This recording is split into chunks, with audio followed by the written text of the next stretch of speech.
Okay, I'm back again for another discussion on the I Am channel, I guess a conversation. My sister mentioned that this seemed more like a conversation, so that was something I hadn't really thought about, and I think that makes a lot of sense. It's really just me talking. Um, I'm going to start with Pema Chodron's compassion cards as usual, and I am shuffling, and we'll see what pops out for tonight.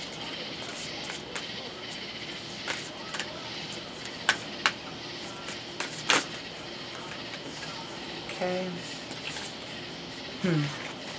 The one that came out is card number 49. Always meditate on whatever provokes resentment. Number 49, always meditate on whatever provokes resentment. The commentary is, do Tonglen practice whenever you feel resentment. Do it with small things all the time. Then you will be prepared to work with the big ones when they arise.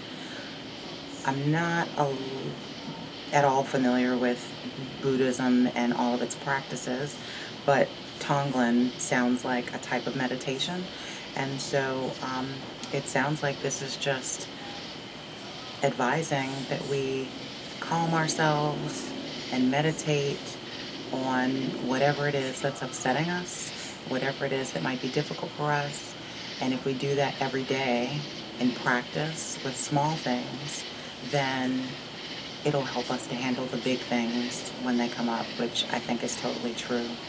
And that actually brings me to one of the things that I've really been thinking a lot about, this whole journey of healing, this path of healing that I've been on, that I think a lot of other people are on. A lot of people are hurting, a lot of people are sad, depressed, anxious, whatever it is that you want to call it, feeling out of sorts, feeling disconnected and maybe disenchanted, and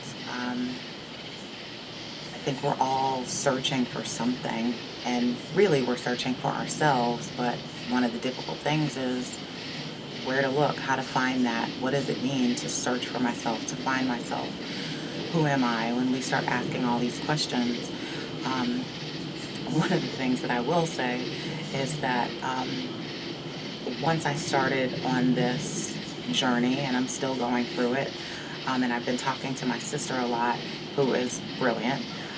She was explaining that this, of course, is a lifelong process, and it's one of those things where once you open your eyes and start to see, and we start to look at ourselves, and we start to look at our environment, and we have these manifestations, and we recognize what it is that we really want, and we start looking at who we really are, you can't unsee. So once you see, it's hard to unsee, or you can't unsee.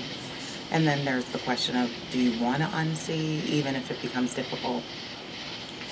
One of the things that I've realized as I've started this journey is that as many times as I've heard, it's always darkest before dawn, I don't think I really understood exactly what that meant until I started saying, I want to heal, I want to work on myself, and when I actually had the space to begin doing that. Once that happened, I felt like my life exploded. It was just a disaster. It just seemed like everything was falling apart. Just felt like everything was falling apart.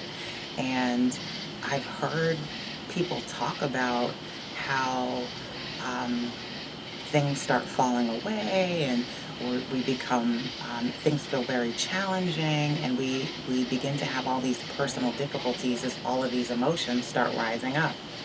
I didn't know what that meant. I mean, I understand what the words mean, but what that means in a practical way, on a daily sense, what does it mean when people start falling away, when things start falling away, when life starts changing? I don't know what that means. And then it started happening to me, and I was like, oh, what it means is my life is a disaster. And that's not really the right language to use. I shouldn't say the right language, but that's not the most positive way to look at it. But that's exactly how it feels. It feels like things are a disaster. Or sometimes it feels that way, at other times it doesn't. And it really depends on how I'm. Ooh.